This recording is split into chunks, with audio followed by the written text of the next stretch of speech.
Hello everyone, Assalamu alaikum. This is Tisha. Welcome to my page Delicious Films. এই তাকটা যেন সময়ের এক ছোট্ট ঘর, যেখানে প্রতিটি বই, প্রতিটি ধুলোর স্তর নিজের মতো করে একটা গল্প ধরে রেখেছে। আমি প্রায়ই ভাবি, যদি এই তাকটা কথা বলতে পারতো, সে কি বলতো আমার সম্পর্কে?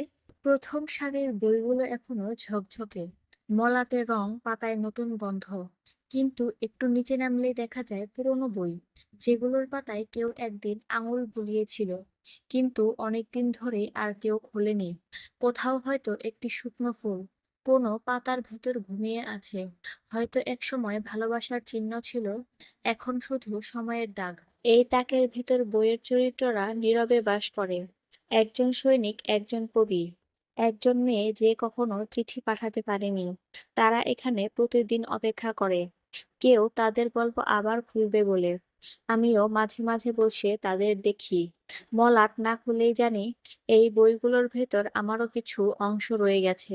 তাকের কোণে রাখা আছে একটা পুরনো ডায়েরি, লাল কভার, পাতাগুলো মোটা, লেখাগুলো প্রায় মুছে গেছে। প্রতিটি পাতার ফাঁকে এক এক দিনের জীবন। তার পাশে একটা পুরনো চশমা, যেটা আর কেউ পরে না। আর আছে একখানা কাগজের নৌকা, সম্ভবত কোনো শিশুর হাতে বানানো, যেটা একদিন বৃষ্টির জানালার পাশে শুকাতে রেখেছিলাম। সবই নীরব, কিন্তু সবই বেঁচে আছে। কখনো কখনো তাকটা গন্ধ ছড়ায়, পুরোনো কাগজের, কাঠের ধুলো, আর একটু নস্টালজিয়ার। সেই গন্ধে মিশে যায় আমার ছেলেবেলার দুপুর, যখন এই তাকের সামনে দাঁড়িয়ে বই গোনা ছিল একটা খেলা, যখন প্রতিটি নতুন বই মানে ছিল এক নতুন দুনিয়া। এখনো আমি তাকের ধারে দাঁড়ালে সেই পুরনো উত্তেজনা ফিরে আসে, একটা অব্যক্ত শান্তি নিয়ে। বিকেলের আলো যখন জানালা দিয়ে ঢোকে, তখন তাকের উপর একটা সোনালি ধুলোর নদী বয়ে যায়। প্রতিটি বইয়ের মলাট ঝিলমিল করে ওঠে, যেন তারা জীবন্ত। আলো তাদের ছুঁয়ে যায়, যেভাবে স্মৃতি ছুঁয়ে যায় মানুষকে, অল্প সময়ের জন্যই কিন্তু গভীরভাবে। তাকের একপাশে কিছু ফাঁকা জায়গা আছে, কেউ হয়তো বই তুলে নিয়ে গেছে, হয়তো কখনো ফিরিয়ে রাখেনি। সেই ফাঁকা জায়গাগুলো গল্প বলে, অনুপস্থিতির গল্প, শেষ না হওয়া অধ্যায়ের গল্প। আমি মাঝে মাঝে তাকিয়ে থাকি সেই ফাঁকা জায়গার দিকে, ভাবি সেখানে কে ছিল, কি ছিল, কেন চলে গেল। রাত হলে তাকটা একদম চুপ হয়ে যায়, বাইরের শব্দ স্তব্ধ হয়, শুধু ঘড়ির টিকটিক। এই নীরবতার মধ্যে আমি শুনতে পাই পাতার নিচে ঘুমিয়ে থাকা শব্দগুলো, যেগুলো একসময় কেউ লিখেছিল আমার মতোই একা বসে। আমার জীবনের প্রতিটি সময়ের ছায়া আছে এই তাকের কোথাও না কোথাও। কোনো বইতে প্রথম প্রেম, কোনো গল্পে হারানো বন্ধু, কোনো পাতায় বৃষ্টির গন্ধ, কোনো কোণে অনুতাপ।